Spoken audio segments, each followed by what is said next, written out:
All aboard!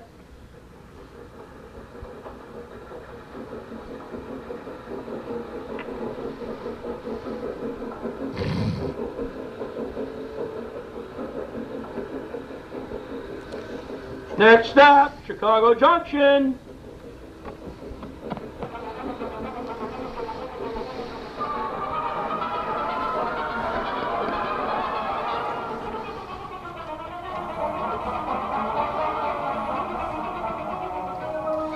Oh, hello, everyone. Welcome to Chicago Junction, the radio program that is all about the amazing world of railroading. I am your announcer, Brian Valou, and here is our boss, the head of the Windy City Hometown Entertainment Network, and our chief electrical engineer, Mr. John DeVita. Well, thank you very much, Brian. Welcome, ladies and gentlemen, to another broadcast of Chicago Junction from the John DeVita Broadcast Center on the Windy City Hometown Entertainment Network and Jack FM 89.7 WRHS FM Norwich on Monday, April the 16th, the year 2018. Today, the panel will be talking about railroads and model railroads. And now to start today's broadcast, here's our announcer, Mr. Brian. Oh, thank you, John. And now, we are sitting here. We got our panel, and we actually have a visitor here. You'll be a guest, and we'll eventually get to him. But as John said, I am Brian Valou, your announcer. I am also a rail enthusiast and rail fan. I do Operation Lifesaver. Belong to several of the modeling organizations, and I, in fact, just came from my job today, Operation Lifesaver presenter. Sitting on my left, we have. Hi. New soup cans, please. Yes, please. This is Dave DeRuska, retired locomotive engineers for last railroad I worked for Metro. I won't bore you with the other ones I worked for. Also, vice president and program director for the Black Hawk chapter of the National Railway Historical Society. I'm a historian. I blog on railroad history on a blog called Player with Railroads. I also run a Facebook page called Chicago Railroad Historians, as well as the Chicago Junction Facebook page. And lately my new project is trying to get the city of Chicago to declare 1 month officially Chicago Railroad History Month. Good evening. My name is Kevin Berry. I'm a retired Chicago police sergeant, lifelong Lionel enthusiast, director with the Chicagoland Lionel Railroad Club, and I spent last weekend in St. Louis with my grandkids playing with their trains. We had Jack Webb sitting in with us. The ghost of Jack Webb was here. Not the ghost of Stephen Foster. And we have our guest this evening. Hi, I'm Greg Bozak. I'm the owner of Chicagoland Toys and Hobbies, family-owned business since 1972. That's good. Wow. Let's get this show on the road. No, thank you, everybody, for listening in. We have a bunch of crazy news to tell you. It has been a crazy news. It's the last time we've had broadcast. That's right. Start them off. All right, Amtrak. If you're not aware, Amtrak had arbitrarily decided to stop hauling private rail cars, claiming that it was too much of an imposition on their schedule, as well as it wasn't worth the cost. Unfortunately, the new president of Amtrak, who was a former airline executive, neglected to mention that the owners of private cars do pay a considerable amount of money that does help Amtrak's bottom line.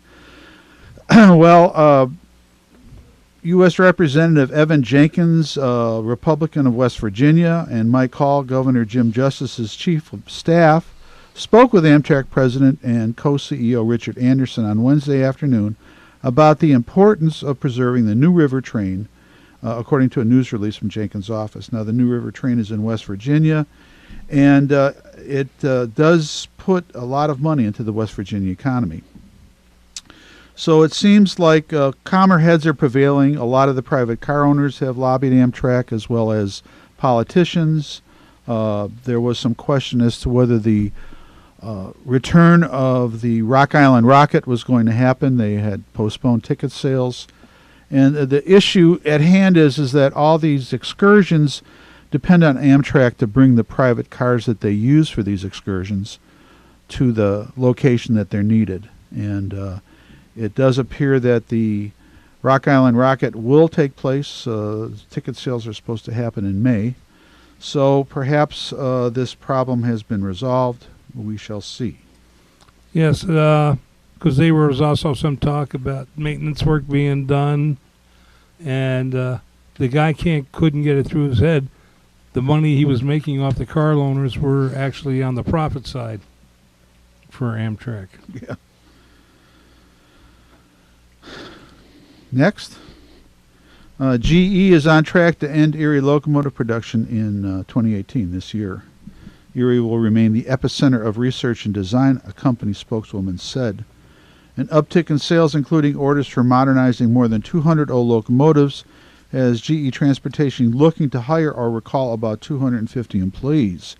Unfortunately for the company's union workforce in Erie, 1,600 of whom were sent walking in 2016, the jobs are not in Erie but at the GE plant in Fort Worth, which is a right-to-work state, and that's a non-union shop. So that's it looks like the mother of GE locomotives is going to die, except for design work. And of course, Erie is not too happy about that. GE is also considering putting their locomotive manufacturing on the marketplace. They are interested in divesting themselves of a number of different divisions, and there's some hope that whoever buys GE will look at Erie as what one of the people quoted in this article says. It's a huge plant. It's the largest facility they own, and it's by far the most capable facility they own. The divestiture could change everything. It could go a million different ways. The problem is that building new locomotives, very cyclical market. It depends a lot on how the railroads are doing in terms of freight, although these days they seem to park more freight than they do move it. But there's been a lot of rebuilding of older locomotives, upgrading them to FRA and EPA standards. So we'll see if Erie makes a comeback or if it's just going to be another ghost town. Yeah, it's well, a lot of it, like they went and then they took it and built the factory in Fort Worth. And what it is, they hired non-union labor. That's how they're trying to cut their costs. And like for their in India, they opened up a locomotive manufacturing facility specifically for the Indian market at this point. Yeah, because they were going to get how many locomotives was it? 10,000 locomotives. Well, the wrinkle in that is they want to electrify all of India's railroads. Now, but see, they were going diesel, and then all of a sudden electrification came in. Right, so they may end up making electric locomotives there. Closer to home, this is an older item. It was from February, but the Metro Board of Directors approved the purchase of up to 21 used F-59 PHI locomotives for $1.3 million each, allowing Metro to quickly supplement its locomotive fleet while continuing a longer-term procurement of additional new or remanufactured locomotives. They were built by Electromotive in 1998 and have been rehabbed within the last 5 years. And, of course, Metro is an EMD shop, so it makes it easier for the mechanical people to work on things when it's all the same stuff. It says they have similar parts and operating characteristics to Metro's existing fleet of F-40s, some of which are 35 years old and in need of overhaul. You said they were from from what California Transit Agency? Metrolink. Metrolink. And Amtrak. And Amtrak. Metrolink by way of Amtrak, right? Or are they buying Amtrak locomotives as well? Amtrak locomotives as well. Okay. News from Washington: Amtrak got nearly $2 billion in federal funding rather than the steep cut that President Trump opposed under new broad spending measure released Wednesday. This is again an older article. I believe this is from last month. The president had proposed cutting $630 million from the National Passengers Railroad's federal subsidy for the year that started October 1st out of $1.4 billion provided the previous year. But Congress saw fit to recognize the importance of intercity rail and Northeast Corridor traffic, and Amtrak CEO Richard Anderson said the increased NEC capital funding will allow us to address many important needs along the corridor, and we look forward to working closely with the Department of Transportation on investing these funds to advance the most critical projects. The bill also provides $250 million to help railroads install, they call it automatic braking technology in this article. Maybe it's automatic train control. Oh, I'm sorry. It's positive train control that Congress required an unfunded mandate in an effort to prevent derailments and collisions. Overall rail spending grew to $3.1 billion, up from $1.2 billion in the previous year. So that's good news. And I'll stop there for a while. Okay. Kevin? Well, they last month or the month before, I brought in the Polar Express covered bridge. Lionel has a second version of the Polar Express covered bridge out now in plug-and-play format. Almost all of their accessories are going to plug and play. They have, in addition to that, they came out with a Polar Express girder bridge to use with the old tubular track, and they have a Polar Express girder bridge that comes with the fast track already attached to the deck. So you take one 10-inch section of straight track out and just put the Polar Express girder bridge in with the piece of track already on it. And they've issued a suburban house that looks remarkably like the Polar Express Boy Heroes house, except the bricks are a different color and there's no snow. And they've reissued several girder bridges, including a royal blue girder bridge with the insignia yellow CSX markings on it. So they're really offering a wide selection of accessories. So, a little bit for everybody. They're offering the conventional, the Lion Chief, the Lion Chief Plus, the starter sets in the multiple characters from Thomas the Tank Engine. The Lionel catalog is close to a half-inch thick, and I'm sure that the one I left with my grandkids is in pitiful shape, and I gave it to them Sunday morning. So I'm sure they fought over it and turned it into confetti. Didn't we as a kid? It was reverent, but they were well-used pages. No, I put on cotton gloves. And The catalog that I got with my first train set, I can't find the cover anymore, but I have all of the other pages. And I have the little flyer booklet on how to put the accessories together. I that very rarely ever comes out of the closet with all the train stuff. It's being protected. So there's certain things that the grandkids will not see for another 10 years.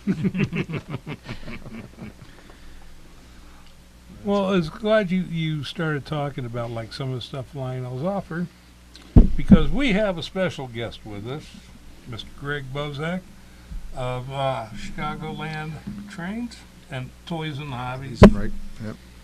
Yep. in Norwood Park, Mm-hmm. and he is my major supplier. I will admit. He's your pusher. Yeah, he is. I'm his train The pusher. pusher unit. But welcome, Greg. Thank you. Being as how you are an owner of a nice hobby shop, and like you say, your family's been going for a while with this. Yeah. But like what he's talking about, how has it worked with you on your end? Well, the industry itself is doing well. It's been a tough haul for a lot of the brick and mortar stores. There's fewer of them around, but they're still surviving. Lionel has always been a staple in our business. There's certain companies and all the different scales that are out there that are like, the ones you always rely on to bring out new product and to be there for you when the Christmas season comes around, especially. So, but Lionel's big in that. Their biggest selling line right now is, like he was talking about, is Polar Express. So I'm just hoping that maybe some other industries will bring out some train related product that we can tap into and get some energy going here and some sales. So, but yeah, it's doing well. But you yourself, you don't just rely on trains with your hobby shop. Oh no, we have diversified. We do have about 3 or 4 different scales of trains we stock, but we're also a Boy Scout and Girl Scout distributor. We do rockets, we do plastic models, we do radio control cars, airplanes, boats, slot cars, and then of course all the hobby supplies you need to work on all your stuff, the paints, the glues, the scenery, all that kind of stuff. So yeah, we're pretty diverse. So I get a lot of people that come and say, "Now this is what a hobby shop should look like," instead of it. Some of them it's just strictly one thing, where they're just strictly radio control stuff, or they're just strictly trains, or this or that, and they walk in and they get to see the variety of everything. So it's a nice compliment when people say that to you. That's like the hobby shop that we grew up with. Yeah, and that's what we try to emulate, is that you have a store that it looks like you could go, well, not back in time as far as the look, because it's not Right. hardwood floors and that, but it's the product mix that's what we try to go after. So Have you ever been to Zintech? no, I haven't, but I've heard a lot about them. It's Yeah. a great place. Oh yeah, It is. I have had customers come in and say it's like going back into the 50s. Yeah. It's like I have one of our distributors that is long gone now, but was Trost, which they Okay. had a retail end on there too. Right. But you walked into their warehouse and you walked back into it like you were in the 50s. Right. I mean, even Mrs. Trost that would sit there and punch out all the orders, she would hand type the entire invoice. There was no computer in there. Their phone system was an old phone system. It was great because it's like you're going back in time. So Yeah, Zintech is funny. It was started out as a bar, mhm. then it became a tobacco shop, and now it's a model trains, mostly HO, I think. I think he Yes. is mainly HO. Primarily yeah, HO. Yeah, he's got a lot of But HO. he's still got the humidor cases full of trains. Yeah, yeah. And you go upstairs onto the second floor, and it's just metal shelf after metal shelf of boxes and boxes of model trains Yeah. and accessories, and it's stuff from way back when. Mm-hmm. Yeah. I don't know if he even sells stuff. I think he's just there to. Might be more of a museum It than. might be. The last, The shop's still around? Yeah. Oh, Yeah. Yeah. I think it's Damon and 18th Street. Something yes, like it that, is. Yeah. Southwest corner. Yeah. Last time, We'll write it down so I can see it. last time I was there, he had 4 extruded aluminum K-line New York Central passenger cars up on the second floor in a cabinet. In the black and white K-line boxes. Yeah, my understanding is he actually had a running layout at one point. I don't think he does that anymore. Well, I can remember going in there and Grandma was, running the downstairs and he was running the trains upstairs. Okay. But that's going way back. Yeah. But you're not like Zintec. We have a caller. We do. Yes, caller, will you sign in, please? Hello, Jack. Yeah, it's Jack Jones. I was trying to think of a good alias. Okay. Well, you're going to have to excuse us because we're kind of having problems with the earphones. Oh, me too. Okay. So how you doing, Jack? Oh, I'm doing. So, how's things going there? I got a good full house there. Well, we're doing okay. We do have a visitor here with us, Greg Bozak from Chicagoland Hobbies. So, Mm-hmm. and you know, keeping everybody enlightened. Very good. Well, I've decided you're like the topper of Chicago Junction. You're a ghost. yeah. So you got Dave there? Hey, Dave. Hello. Hey, Doug. No, Doug's not here. He's not there? Doug's grounded. Doug's teaching the unteachable. Oh. Ron there? No. Ron's on the medical. Said he Yeah, was- he promised to be here, but we haven't seen him yet. There's been no sighting of Ron. Oh, you better run for office. I know, right? Hi, Kevin. Hello. We talked earlier I just wanted to today. say hello and wish you luck and wish I was there, so. Well, thank you very much. We wish you were here too. So, if I can figure I'll see you next time. All right. We'll take care. Good luck. Bye. Bye.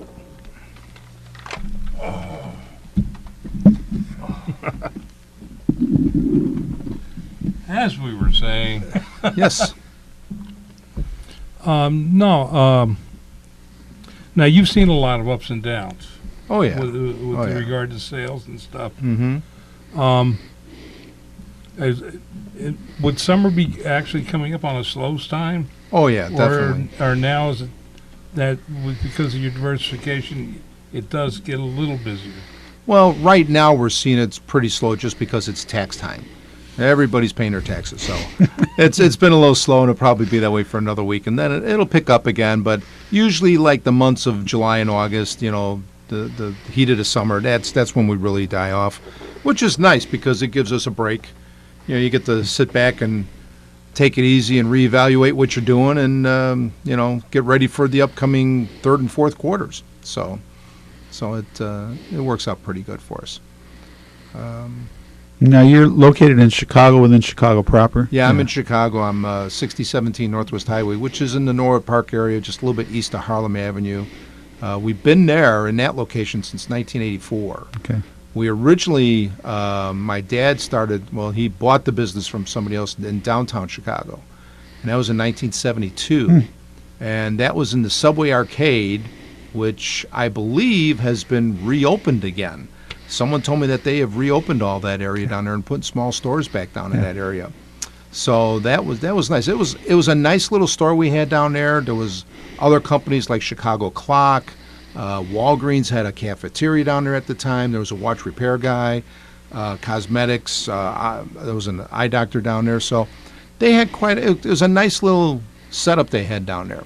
And then right around 1982 is when we moved out of there, went across the street to the bank building, which was right next to Nick's Fish Market.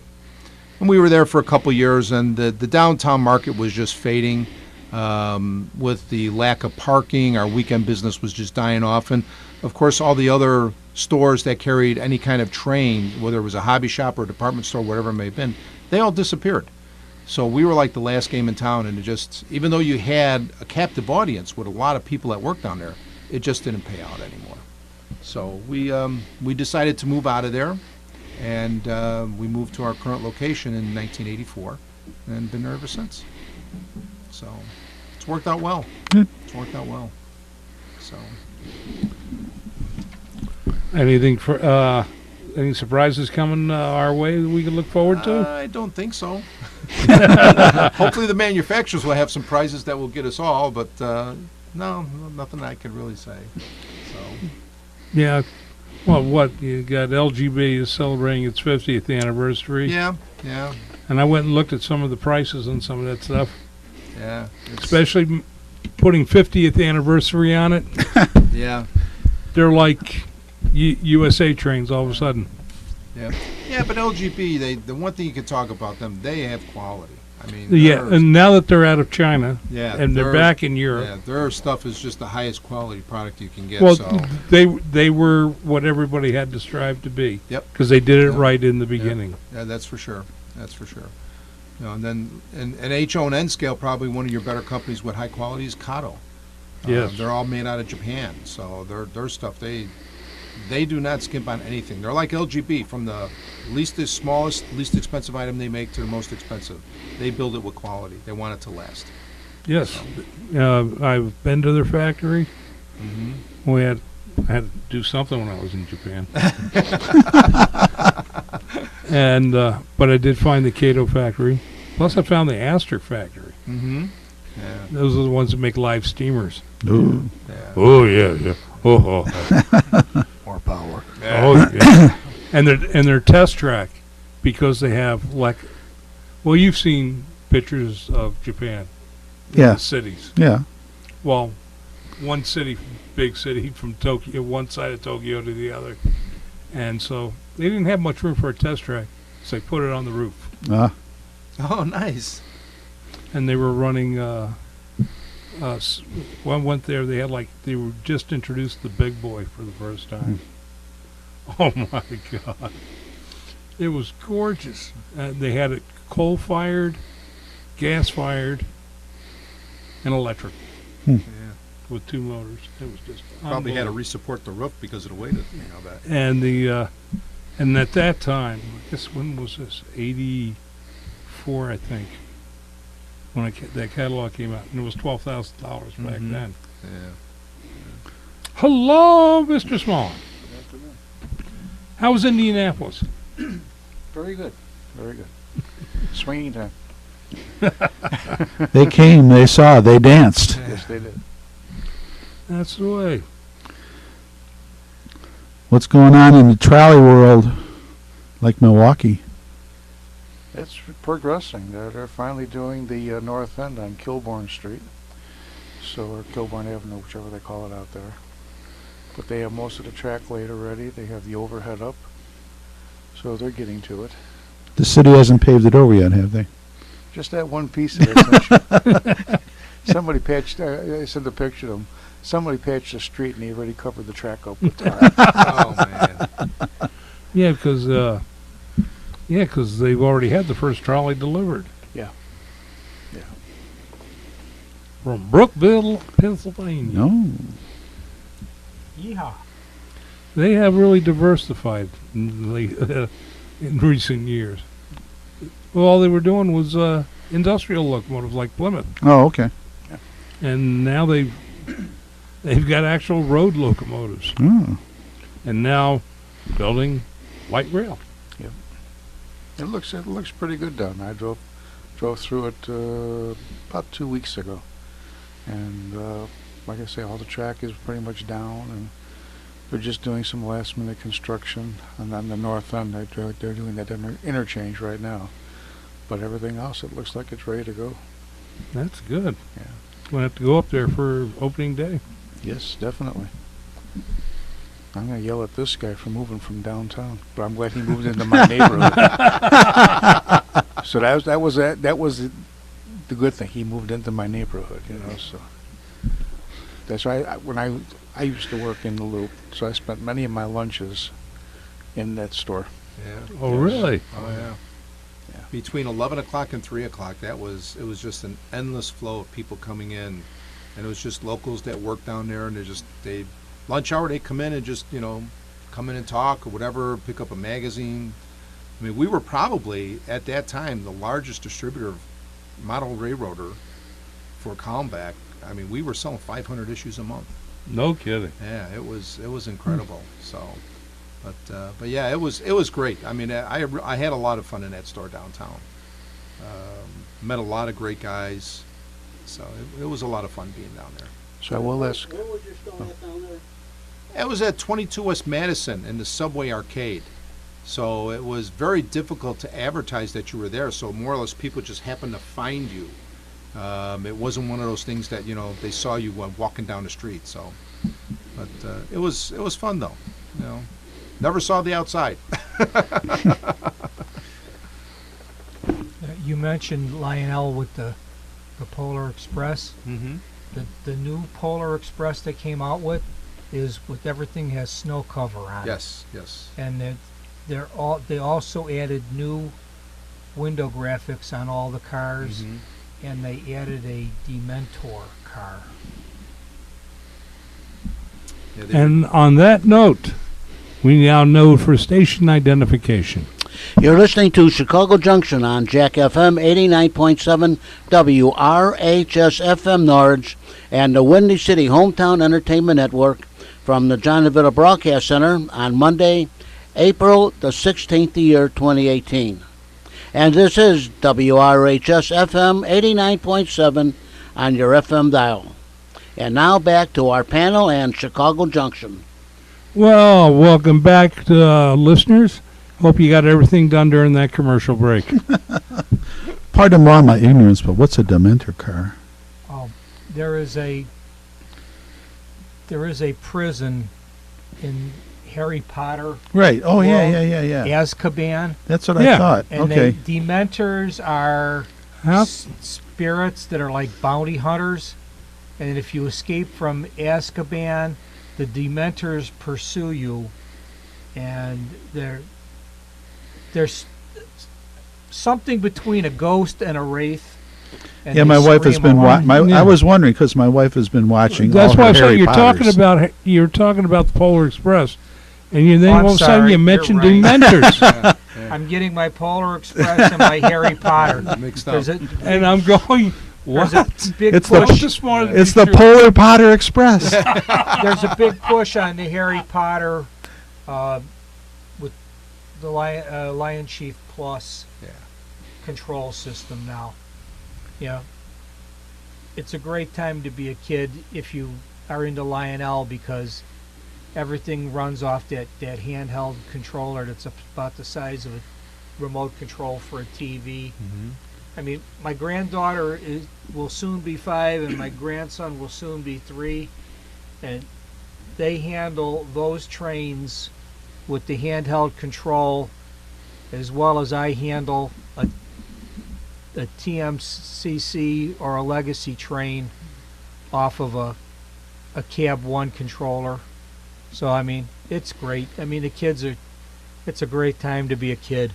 And they've also included Bluetooth and all that too. Yes. So Wow, and I remember the cop that chased the bum around the gondola or the milk cans that got unloaded. Mhm. Yeah. That's my touchstone for Lionel. They got The cattle car. The cattle They car, have there you go. two or three gondolas with chasing Yeah. characters Oh. this year.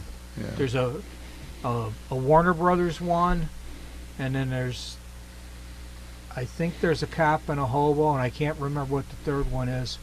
So yeah, they came out with a Disney villain series of box cars. Yeah, last year. Yeah, well they're in the 2018 catalog. So there's a box car with your girlfriend Ursula on it. That's right. I have a niece-in-law who is now becoming a Lionel fan. And she was surprised, because Lionel was making... Oh, she's a big Disney fiend. Okay. Say no more. Mm-hmm. Say no more. Yeah. Yeah. When you can get your favorite hobby and your favorite characters, God love you. Yep. Yep. Reminding me of Monty Python. Wink, wink. Nah, say no more. Say no Say more. Yes. What's it like? What's it like? Yeah. At least it's not the parrot. What you got there, Brian? Okay. Well, just a couple things. The Pensy T1 that everybody's been sending money in to build is now having its boiler built at this time. They got one more concourse to make, and then they're going to start making basically the boiler wrap for and the firebox. They'll start working on. The T1 is a rigid frame locomotive, not articulated, but it does have two sets of drivers. It's a 4444. And that's built by the nonprofit Pennsylvania Railroad T1 Locomotive Trust Company. The last T1 was actually cut up in like 1956. So they decided this engine had a bad rep and actually was a pretty good locomotive.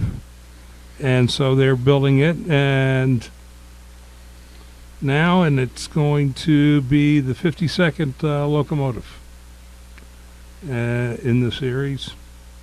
And it's only going to cost $20 million. The big steam man working with the boiler and all is Gary Bensman.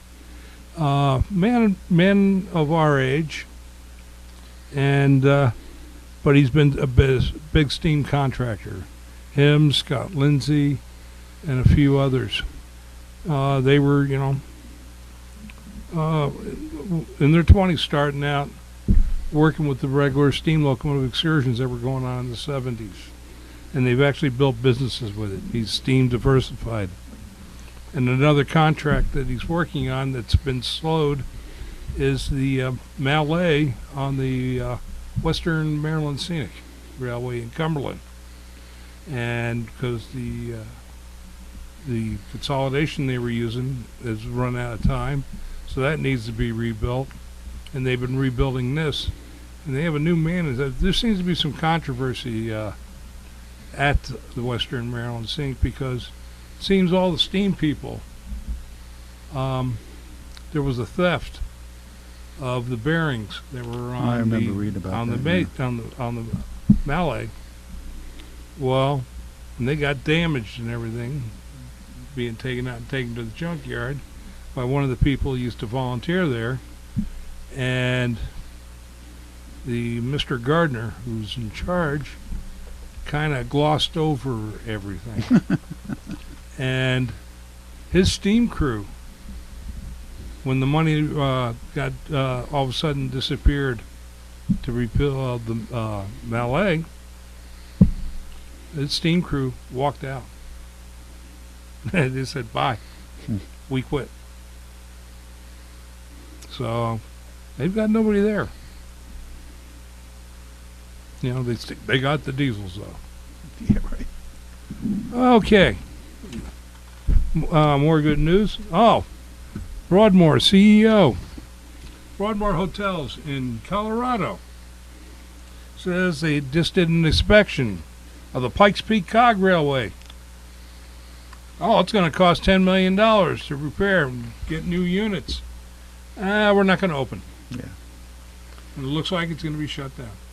The hotel or the cog rail? The Cog Railway is, Yeah. basically they're trying to make it go away. No more. Bye-bye, John. And sadly, last week it came out. Those Reading locomotive train fans, one of the oldest layouts for visiting. Roadside American, Charlottesville, Pennsylvania, is up for sale, or they're going to sell the land and everything, and the owners are going to do with what they want with it. Hopefully they keep the layout running. It's one of the largest layouts in the country. It's been operating in present location since 1953. 26 acres of land, and on May 5th they are going to be auctioning off a lot of the extra equipment that you see on the layout. So if you're really looking for some post-war equipment, I know a lot of GG1s are there, a lot of Fairbanks Morse Trainmasters, and there's a lot of scratch-built locomotives that ran there, Camelbacks and such. But the layout, the way it's set up, is basically 200 years of history. Does have running water. They actually have a scenario where the lights will turn down, it'll be daylight, and all the structures on it are all handmade. He was a carpenter. He originally had a standard gauge layout trains, and then he built the buildings accordingly. And then after he went to O gauge, and still built the buildings big, but they are really beautiful. His churches are phenomenal. The detail is really nice, and a lot of them are animated too, like the barn raising ceremony. And he's got a heck of a coal mine and such. For some reason, that area of Pennsylvania, they're really into coal mines. And one of the reasons why this year they're going to be starting, they're starting the 250th anniversary of mining anthracite coal. And I went to the website, 250thanniversary.com. And they have a lot of the cities are really putting on little parties, expenses. Breweries are making special brews, the microbreweries. Everybody gets a piece of coal Yes, he gets some good. in your stocking. Yeah. Well, then I know I'm getting a locomotive for Christmas. But then they also, there are several, well, the regional railroads are going to have rail fan excursions and such. And, you know, Reading being the big one. And in Hamburg, which is right outside, Charlottesville's right outside of Hamburg. And it houses the Reading Company Historical and Technical Society Museum, and they have the largest collection in the United States for a single railroad. They have over 70 pieces of equipment from the Reading Company, and they have a very fine museum. Yeah, they have a dedicated building, right? Yeah, a couple of buildings, No. Okay. and they're getting the money up so they can get turntable put in. And it's like 45 minutes from Reading. It's an hour ride from Harrisburg or Lancaster to go to Roadside America. So if you have a chance to go, say it, do it, and enjoy the festivities for the anthracite miners. Just for grins, I gave somebody that's into G gauge a marble-sized piece of coal on Christmas morning. Full-grown man. He's a year from retiring, and his face lit up like it was his first train set. That you know, and he went home. And when I saw him a couple of days later, he says, "I got a piece of coal for Christmas," to his wife. And, you know, she says, "Well, you know, put it in a vise and turn it into a diamond." Yeah, in a couple million years. Yeah. And a whole lot of heat. Yeah. But, you know, he was just tickled pink that he got a piece of coal for Christmas. I didn't realize that, you know, coal was that rare a commodity these days. I got a couple of quick things here. The new Joliet Transportation Center opened. It opened officially, but they're going to have an official opening later on. But they had an opening yesterday, I believe, with donuts served starting at 4:30 a.m. It's supposedly a very nice facility, and Joliet is hoping that it's sort of like the entryway to their new downtown. They're slowly redeveloping downtown. And that's that. Ed Ellis, everybody's favorite railroad owner who likes to park train cars wherever he feels fit to, has decided that the Saratoga and North Creek Railway, which he was using to store empty cars in the Adirondack Park, has now said that he is going to shut down the tourist railroad because it's not making any money. Warren County owns the tracks, but the 30-mile section from North Creek to the former titanium mine is owned by Iowa Pacific through a subsidiary. The company bought the line in 2011 with the idea it could be used to haul commercial rock, though nothing ever came of the plans. Saratoga North Creek Railway in 2011 began operating a seasonal scenic train on 30 miles of track through woods along the Hudson River between Saratoga Springs and North Creek. The original dream of having ski trains run from New York City to North Creek in the winter never took off, and in recent years the number of scenic runs have dwindled. So I'm sure the rail-to-trail people are smacking their lips, and they just can't wait to tear those rails up and put a trail in, because everybody would rather walk and ride their bicycle on a trail than take a train. My favorite story is the train carrying 10 million pounds of human feces that has been stranded in an Alabama town for months. And Brian, what was your comment? You didn't know?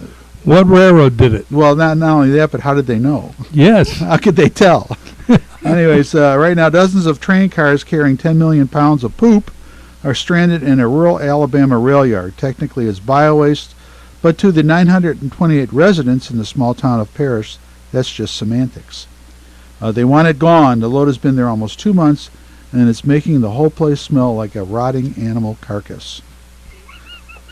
To add insult to injury, it isn't even their poop. For the last year, waste management facilities in New York and one in New Jersey have been shipping tons of bio-waste, literally tons, to Big Sky Environmental, a private landfill in Andersonville, Alabama. But in January, the neighboring town of West Jefferson filed an injunction against Big Sky to keep the sludge from being stored in a nearby rail yard. It was successful, but as a result, the poo already in transit got moved to Parrish, where there are no zoning laws to prevent the waste from being stored. Parrish Mayor Heather Hall said she's doing everything in her power to get the feculent freight out of her town. This writer's great. I mean, it's so frustrating. Last week, Hall met with Alabama Governor Kay Ivey, and she and other Montgomery lawmakers told Hall they would help get it sorted out. I'm sorry. I know. I love this guy. That stuff? They're trying to work behind the scenes. It gets better. I mean, to get us a little bit of help, but we've been told that for weeks, and there's still no solution. Hall said the stench permeates everything. The rail yard is across from a baseball field and next to a softball field. Parrish only measures about 2 square miles, and pretty much everything is within smelling distance. It greatly reduces the quality of life. You can't sit out on your porch. Kids can't go outside and play. And God help us if it gets hot and this material is still out there. On Tuesday, when Hall spoke to CNN, the temperature in Paris reached 81 degrees. You can't open your door because that stuff gets in your house. It's really rough. Paris resident Robert Hall told CNN affiliate. Other residents said the waste smelled like dead bodies. I could go on, but I won't. Poor people. I thought the stockyards were bad after a rain. Yeah, I know. All right. Let's see. What railroad? We don't know. Yeah, it doesn't matter because Are they gonna? They can blame Ed Ellis, right? Yeah, they could. Yeah, those are his cars, right? Why doesn't he move them to the Adirondacks and store them up there? Because they can't move them. What can they do? I mean, what are they supposed to do with them? Send them to Washington? I think they have enough of it in Yeah. Washington. Yeah. So that is incredible. Are these open hoppers? No, they're actually closed containers, but Yes. obviously they don't. They're not sealed. They're Yeah. not sealed. Yeah. Well, it wouldn't do any good to seal them. They'd overpressure in a heartbeat. Mm-hmm. Probably. Yeah, this is I think it's a standard thing they use for like hauling dirt and stuff, contaminated dirt. They're like Connex boxes with tarps over the Right. top. I think they call them open container boxes. Yeah. Oh, and they can stack them too. Oh God. Oh man! Anyways, if you're interested in this, it's on our Facebook page. Everybody in the town is walking around with their left arm up in the air. It's too late to save the boots, save the watch. I'll stop there. This went downhill fast. Yeah, sure. Well, We are coming to the end of our show. yes, we are. Now, last show, I introduced everybody. We got basically railroad trivia pursuit. You can use a regular trivia pursuit board. Mhm. And we were, got an answer for you, too. Yeah, what's it? Remember we were talking about Waldo. No, it wasn't Waldo. Walter. Walter Hooper was supposedly the father of railroads. Yeah. Well, when I put it and Googled it, it came up to Waldo Hooper, railroad model craftsman. Apparently, there was a story written about the father, one of those made-up stories for model railroads, and that's what they were. Oh, so And I have found a few more mistakes. So it was urban legend? model railroad legend. Model railroad legend. Railroad model craftsman. Okay. But, yeah, we came up with regular trivia pursuit. And none of us can answer the questions. Yeah, because some of them are really weird. But this one was real good. Here you go. Give you a chance. What happened on April 29th, 1900, between Memphis, Tennessee, and Canton, Ohio? It's a lot of mileage to cover there, isn't it? Was that the wreck that killed Casey Jones? Now that's the date. But did he die between Memphis, Tennessee, and Canton, Ohio? I don't know. Did he? Canton, Mississippi. Ah. He was, on the Illinois Central, and he actually the wreck happened in a town called Vaughn. Don't worry, I made a correction. But He was driving the 99, right? stop while you can. No, seriously. Stop while you can. Well, that's always a good rule. The wreck of the old 99. There you go. What type of locomotive is a 210-0, Greg? Consolidation? No.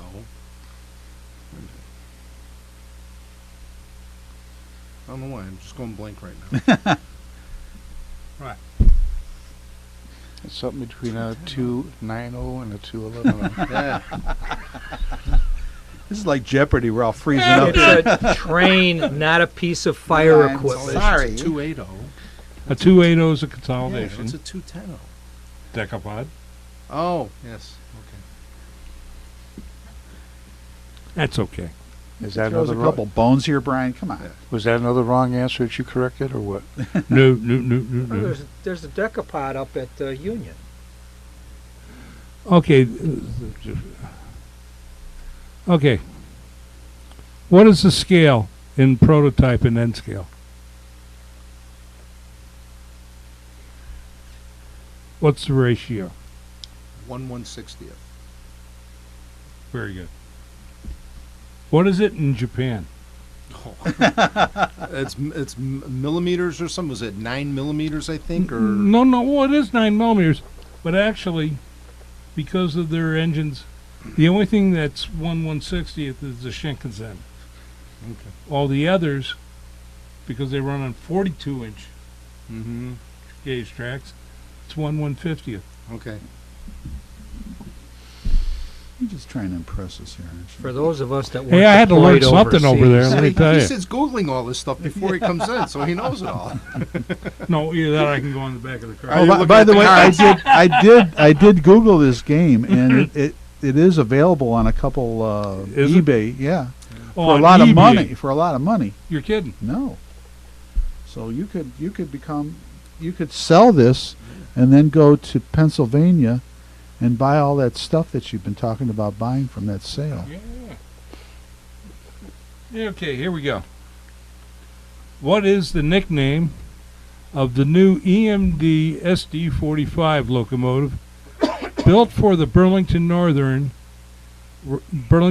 Railroad in 1966. Hustle muscle. All right.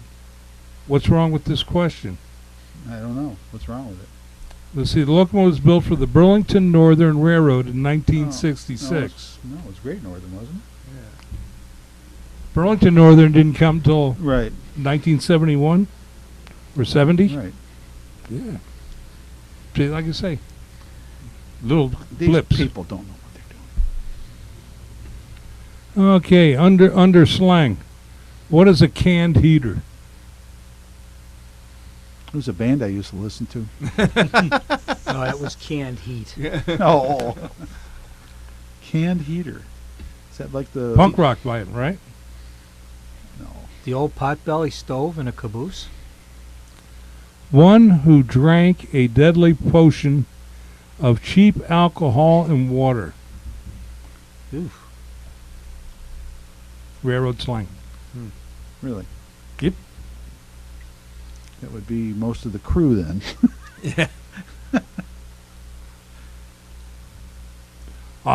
This is a question of an electric locomotive. Oh. There you go. You're on the spot now. I'm in trouble. How many axles did the Great Northern Z1 electric locomotive have? 12 or 14? 50-50. Phone a I friend. know, 50-50. Oh, Dave? You better you better All the use audience. you better use your cheat.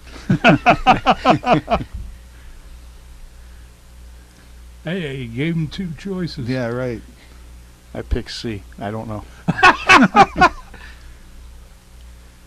12. Yeah, I would have answered that. Right? You would have answered that 12.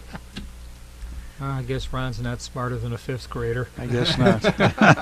I guess not. What is the wheel arrangement of a mastodon type locomotive? Does that include the trunk and the tusks? Yeah, Okay. the hookup. Not even an American locomotive, is it? No, actually, it It is. is? There's a mastodon type locomotive. Yep. Got to be big. A 410-0. They called it a I'm bringing my mastodon. white cheat sheet next time. Yeah. Okay. What was the ACE 3000 project of 1984-1985? You're saying ACE? ACE. American Coal Enterprises.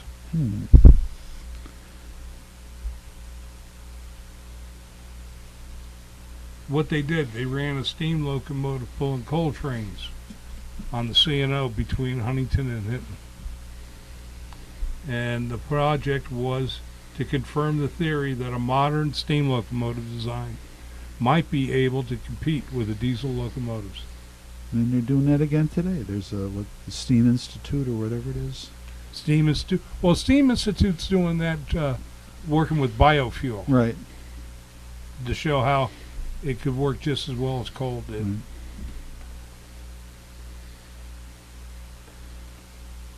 That was a project done by Ross Rowland.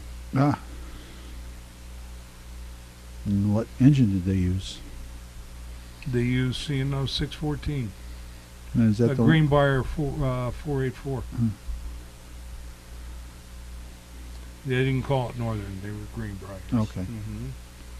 Because it was a Southern engine.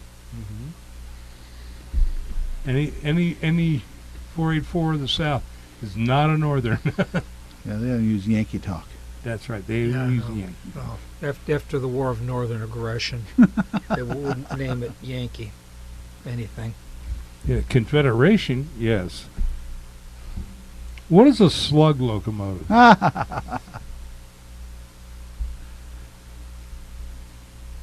Well, the Slug is unpowered, but it has traction motors, and it's connected to the operating locomotive, and it provides additional power. Engine equipped with traction motors and a weighted body to provide extra traction. There you go. We can do that. Just on the technical, what's the difference between a slug and a calf? The calf's full engine. It has, It's it a has, full engine, it has yeah. a full Okay. engine in it. It's like a B unit. Okay. So the slug wouldn't carry any fuel. It'd just be No. weighted down. A lot of times what they did was they'd use an older switch engine, knock the cab off, de-engine it, and just add extra weight to it. Yeah.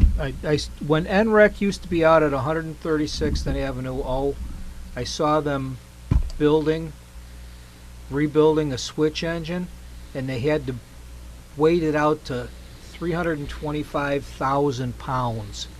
So they were every place that they could put weight into it. It was going to be a radio controlled engine for inside the steel mill. He said they even took the sanding tanks out and put block steel in there to add weight. So it was a very nice looking switch engine. It's just I couldn't figure out why it had Christmas tree lights on the No. side of the cab. No, now you know. Yep. And we are now coming in for another program. Coming into the station. Right, just before we leave, I want to say I was honored to have Greg with us tonight here in our studios. And not only do I know Greg, but I know his two brothers, Dave and Alex. And I'm fortunate enough to tell you that when all three of them were on Northwest Highway, I put in telephone systems for all three brothers. Yep. And I put in the phone system for Greg at Chicagoland Hobby. I did it for Dave, Supreme Auto, which now is in Schiller Park. Right. And Alex is up on Devon and Northwest Highway in Harlem up there. He does alarms and stereos and that kind of stuff, Yeah, right? all sorts of automotive accessories, yeah. Yeah, so I'm fortunate enough since about 1985, I think it was, that I've known all three gentlemen, Yeah. and it's been a real pleasure doing work for them, every one of them. Yeah. Thank you. Thank you. And Greg, I hope you come back again because we really enjoy you being here. Yeah, this is fun. So That is true. Yeah, Dude, we're a thank fun you group. for- I mean, it was a while doing it. We finally got you. Sure, here. yeah. And I yeah. hope you come back again. Oh, I will, definitely. Thank you very Yeah, much. Definitely. And we're glad Ron came tonight. Yes. Finally. Yeah, it's good to Hey, see you. that's good. We had an actual Ron sighting I tonight. keep trying. Thank you. Just for put coming down in. that accordion, Ron, and come here every month. And Barry, thank you very much. And Kevin, and Dave. Darushka. Dave Darushka, and me, who don't know what's going on all the time. So, and that's the way it should be. And good night, Red Ryan. Good night, Wherever Red you Ryan, wherever you are, and happy rails to you.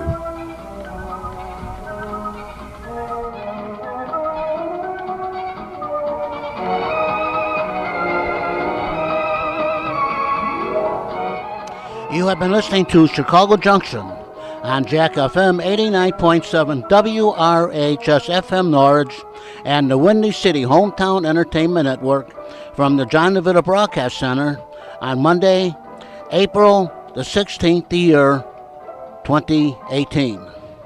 Chicago Junction was produced by Jack Ryan, directed by John DeVita, and our special thanks to radio station manager Kevin Zeflik of WRHS FM 89.7 and the executive producer of Windy City Hometown Entertainment Network, Mr. John Chiconda. This broadcast was pre-recorded on Thursday, April the 12th, the year 2018. Until next time, friends, please be safe and thanks for listening.